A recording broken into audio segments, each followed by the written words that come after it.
Hi, everyone. Welcome back for another episode of Coping. Yes, I'm so excited to begin a new series today. But before that, we want to say that this is our last episode of this season.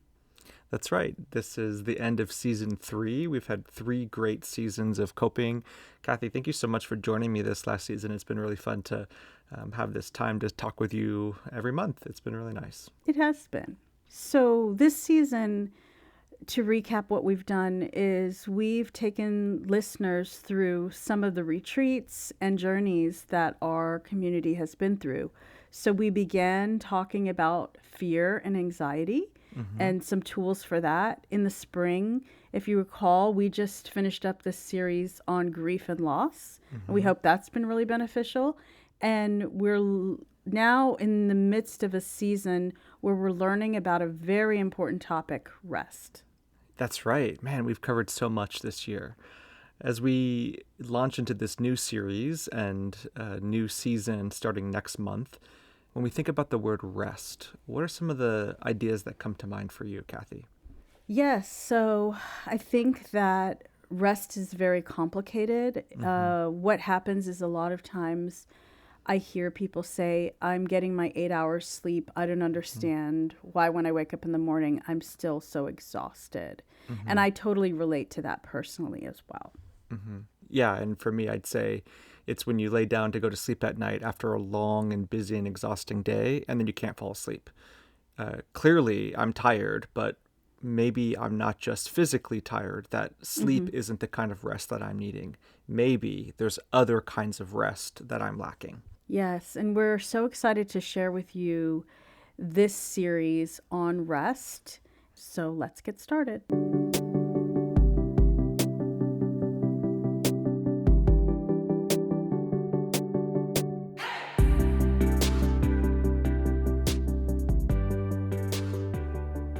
So back to our question, why aren't we feeling rested after a full night's sleep? Or why can't we fall asleep after a really long and hard, exhausting day? Yes, excellent question. So, one of our favorite authors is Dr. Saundra Dalton Smith. Her book is called Sacred Rest. And one of her basic premises is that there are 7 different kinds of rest. 7. 7 kinds of rest. That sounds like a lot of rest that we might be missing out on. Yes, definitely. And she begins the chapter talking about physical rest, which is the first kind, the one that we know about, the 8 hours sleep, the naps, active and passive rest is what she begins with. That's so good. One of the things that stands out to me, having read this book and knowing her material, is the 2 different kinds of rest, right? The active and the passive.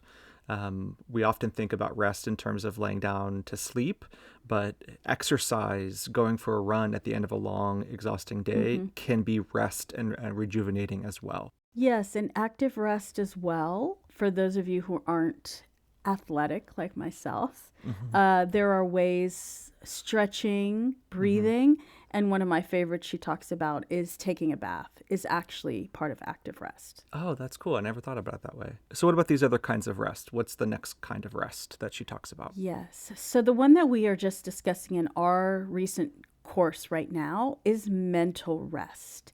And this is defined as the ability to quiet cerebral chatter and focus on things that matter. Does that resonate with you? Yeah, absolutely. I mean, part of the reason why I can't fall asleep at night is because of all of the thoughts, conversations, feelings of the day are scrambled in my head. And it's often the time of the day that I remember all the things that I've forgotten. And so I pull out my phone, keep adding things to my list of things I need to do. There's just so much going on in my brain that I can't shut it off. There's like an on switch and it's stuck in the on position. Yes, she tells the story in the book in this chapter about how her desk, she talks about her desk and how it's like littered with a whole bunch of things, and how our cluttered home spaces are very related to our cluttered minds. And we have to go through the process of decluttering our mind and mental spaces, not just our physical spaces. So those of us who, this is not me, obsessed with decluttering my home and Yes. spaces. I'm more obsessed with decluttering my mental spaces, constantly putting things in order, even in digital spaces, so that my mental space is clear as That's well. so good. I love that visual of things being cluttered. And what I'm recognizing as we're talking is that when you lay your head down at night to go to sleep, that's not the time to start decluttering your mind. That's the time to Correct. be doing a different kind of rest. So maybe building up in a practice of decluttering as you're winding down your night, rather than going from working on your computer, sending emails, and then shutting it down, closing the lights off, and then trying to go to sleep. Like there needs to be Absolutely. a wind down process. Yeah, that's good. Sure. And one of the techniques that we've talked about is this idea of building an on ramp to sleep. Instead of thinking of our rest and our sleep as an on and off switch, instead thinking about it as a way to build the on ramp. Like for those of you who are parents out there, and when we had young children, we built in at least 3 hours before we thought they were actually going to fall asleep. Why do we think that we as adults can automatically, when our alarm goes off or the bedtime reminder goes off, that all of a sudden we're going to go to sleep? Our bodies don't work that way. Yeah, that's so true. This is true for kids, true for adults, for sure.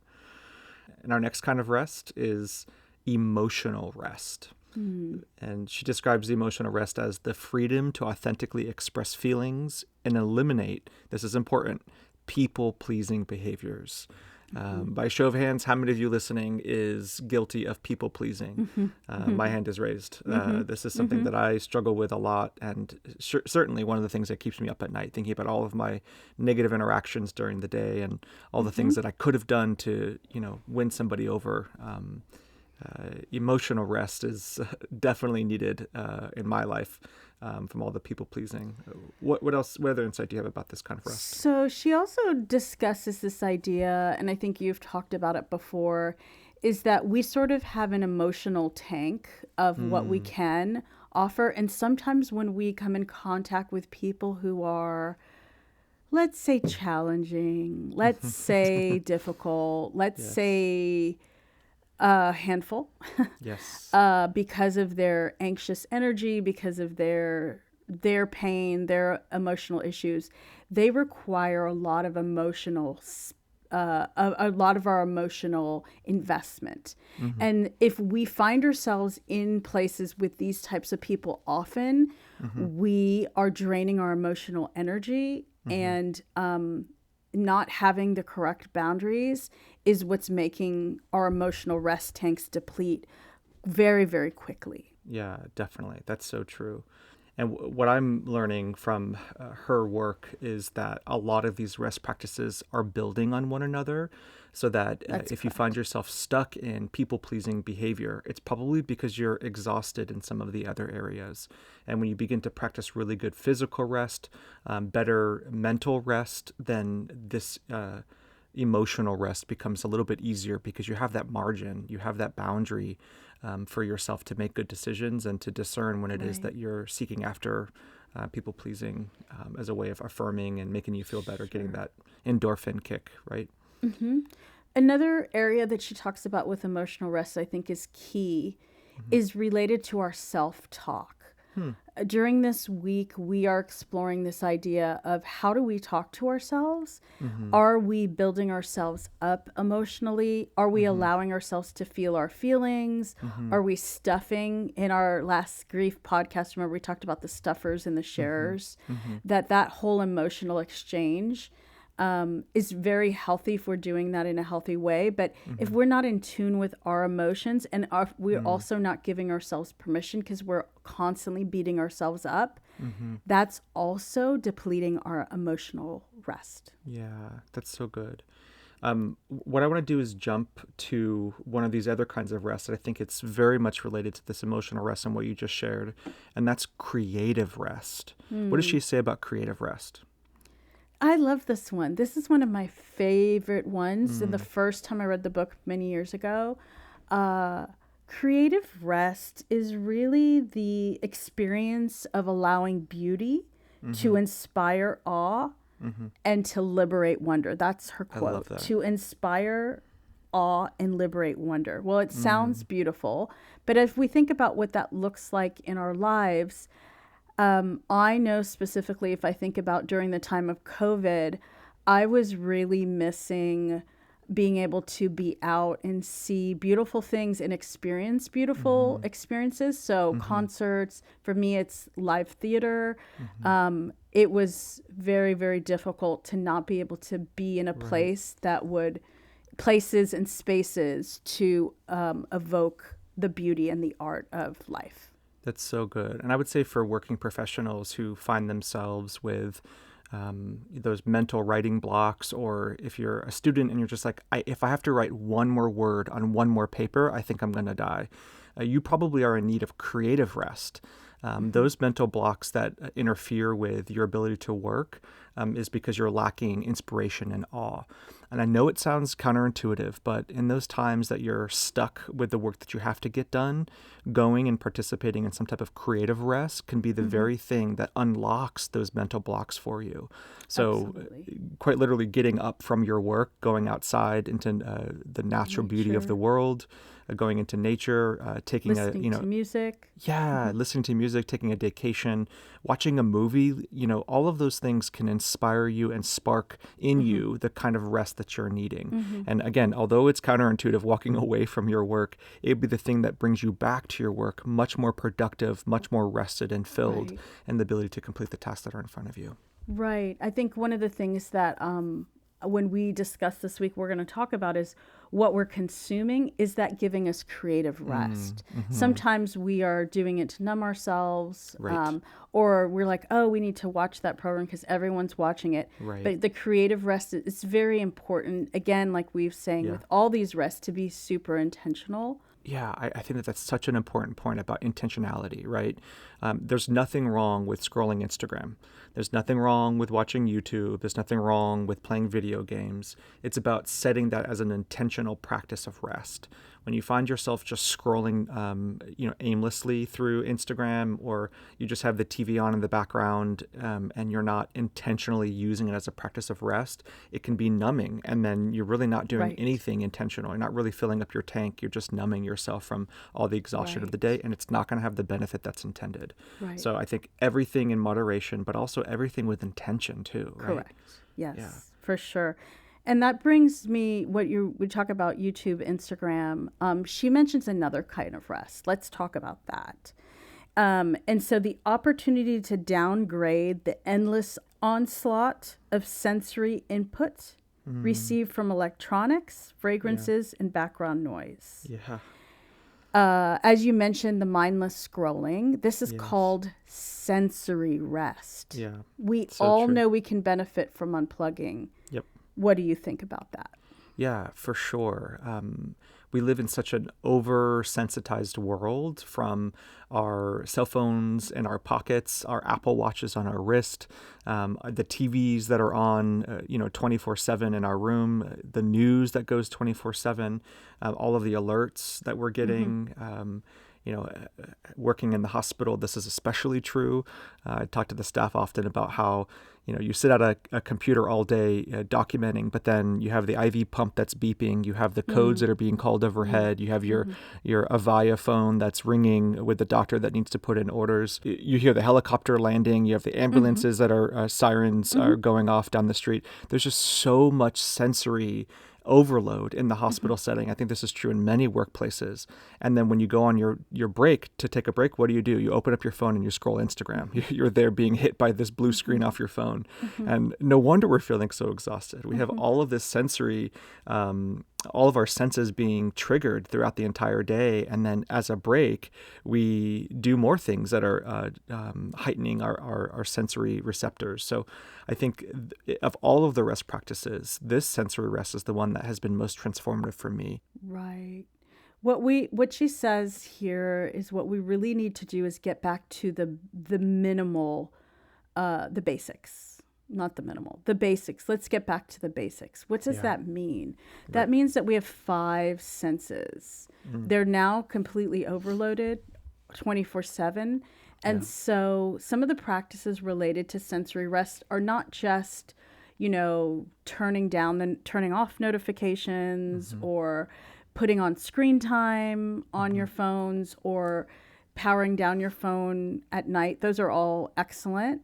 But one of the techniques for sensory rest is to get back in touch with the five senses. For example, one of the suggestions we had this week related to mental rest, which goes also to sensory rest, is to do a practice called mindful walking, where you just go on a walk and you are going to use your five senses without devices, unplug from the headphones or the AirPods, and walk quietly, thinking about finding one thing you can see, one thing you can touch, one thing you can hear, one thing you can smell. That's really good. And getting back to the basics of what our senses were intended for. Yeah, we talk about decluttering as it relates to the senses. We're talking about desensitizing or like re-regulating ourselves when we get so unregulated by all the senses in the world.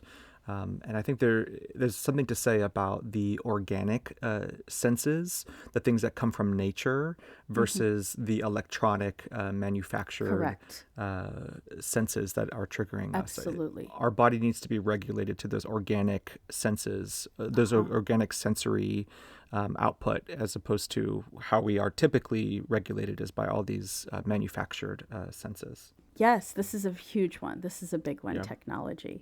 Yeah, for sure. I think that leads us perfectly to this next rest practice, and that's spiritual rest. Dr. Saundra Dalton Smith describes spiritual rest as the capacity to experience God in all things and to recline in the knowledge of the holy. And I would even extend this definition of God to higher power, wherever your meaning comes from, tapping into that and the knowledge of the holy, the thing that transcends us all. And, the thing that sets us apart from all other creation is our ability to be aware of things that are greater than ourselves, to be very meta about things. And if we're not taking time to tap into that part of us that's spiritual, that spiritual side of us, we are living in survival mode. And so here we see ourselves needing spiritual rest as part of our holistic approach to well-being. Very often when I meet with students, I have students say, I'm looking for significance. I'm looking to make a meaningful contribution to the world. I'm attempting to figure out why I am here. And I think these are all spiritual rest questions as we attempt to connect back to the essence of who we are and taking care of our souls. What does soul care look like? And it's not about a religion. It's about the essence of who we are. Yeah. And I would say if you're listening today and you're like, well, I'm not a faith-filled person. I didn't grow up going to church, or I used to go to church, but it's not really my thing anymore. We have to recognize that regardless of our faith background, of our belief system, we are all spiritual beings. And so whatever spirituality looks like for you, we need to build a practice of rest as it relates to our spirituality. And I would even go as far as to say, if you are somebody who's struggling with your spiritual life and you want to grow your spiritual life, but you're hitting a lot of roadblocks, it's possibly that you're exhausted in all the other 6 areas, and that's the thing that's preventing you from flourishing and blossoming your spiritual life. And so if you want to grow your spiritual life and you've hit a lot of roadblocks along the way, focus on these other rest practices, the other 6. I assure you, you will begin to see some flourishing in your spiritual life. You'll have the space to start to contemplate the things that are bigger than yourself, to start to tap back into your values and your beliefs once you can declutter some of the other areas. And I'll speak now to those that are faith-filled people. If you find yourself going to church every single Sunday, you serve your community as part of your faith practice, and you are somebody who serves in your church and you're very involved, all of that's really wonderful.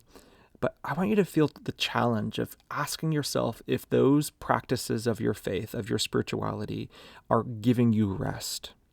Because sometimes those of us that work in full-time ministry need a sabbatical as well. where we need to take a break away from the routine, from the schedule, from all of our commitments to connect with God. So where's your spiritual rest? If your daily practice, your weekly practice is to be serving and to be very involved in your church, what would it look like for you to take a rest from that and to connect with the spirituality, to connect with God on a different level? Yes, very, very, very important. Something that we haven't had time for, just like everything else that we're talking about today. Have to carve out the time for it. And finally, the last rest that she describes is something called social rest. Social rest is the wisdom to recognize relationships that revive from ones that exhaust and how to limit exposure to toxic people. I love that she is brave and mentions toxic people as it relates to rest.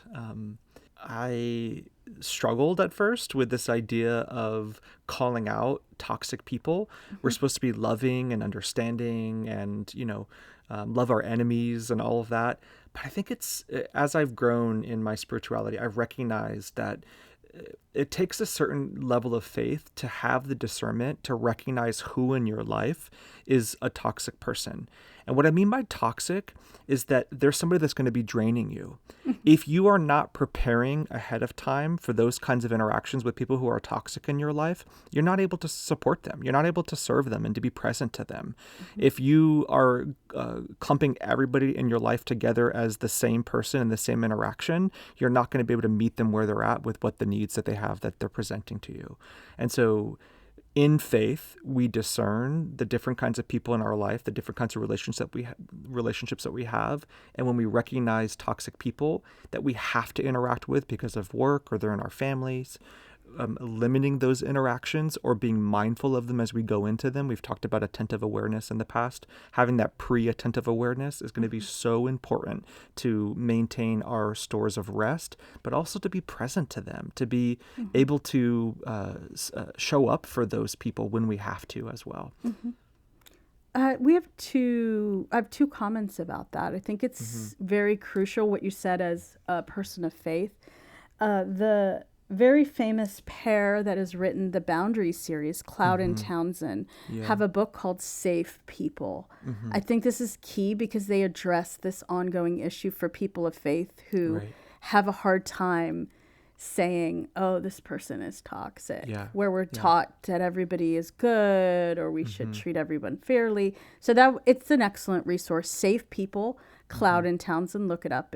We use it in our community a lot. It's really good. It's really the good. second thing I would say, what I often say when people say, oh, I have a hard time, is especially people of faith. Again, we're speaking to that group right now. Jesus had very clear boundaries with toxic people. We see this in scripture, even to the point where he does not speak and refuses to give any words to his perpetrators, right? And we see clear boundaries against the confrontation, but then also giving away his emotional energy to literally not throwing pearls to swine, as he says in scripture. Yeah, that's so good.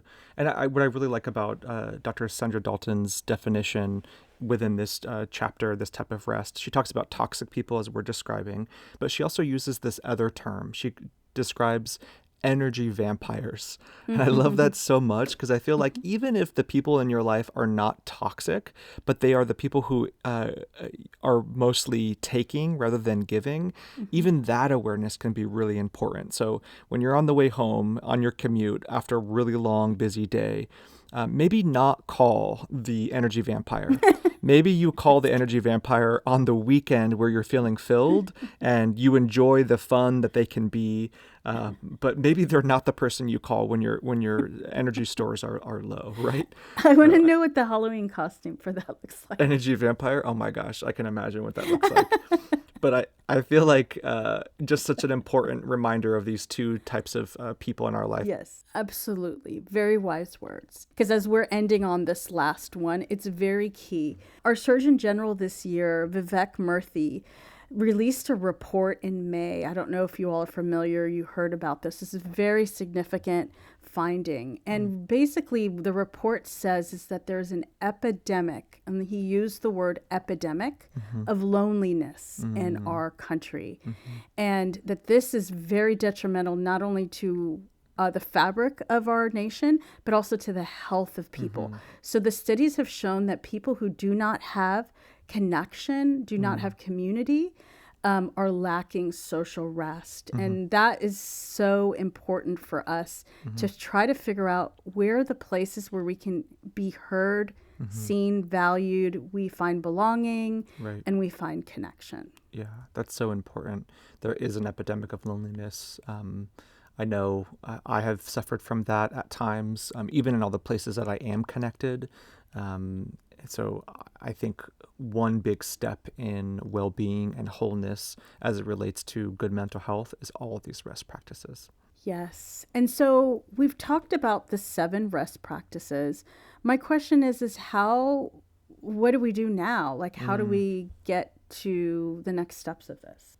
I think we do an assessment on ourselves. And as we think about these 7 rest practices, what's the one that resonates most for you? What's the one area that you feel like you're lacking the most? I would say start there. What works for you as it relates to these rest practices? Yeah, I think that that's true. The awareness, there will be a link to a quiz that Dr. Smith gives in our podcast links. So go ahead and take that quiz and then come up with a list of very simple practices that you can do each week to fill up those tanks. And a little goes a really, really long way is what we're finding with our community as they practice this. So be encouraged that it does take time. It's not an overnight fix, but small but steady wins the race here with the rest. Yeah, and I would even just say to end, find somebody else, a close friend, a trusted ally who can join you in that rest practice. Sometimes when we have that accountability and that partnership, somebody joining in with us with a particular kind of rest, it makes it that much more enjoyable. So we just want to say thank you so much for joining us this season. We've enjoyed having these conversations, and our hope is that it has brought you some more tools for wellness. And we want to end as a gift to you at the end of this season, a blessing of rest that will also be kicking off next year's podcast. And Kevin's going to read that. So wherever you are today, we want to offer blessings to you.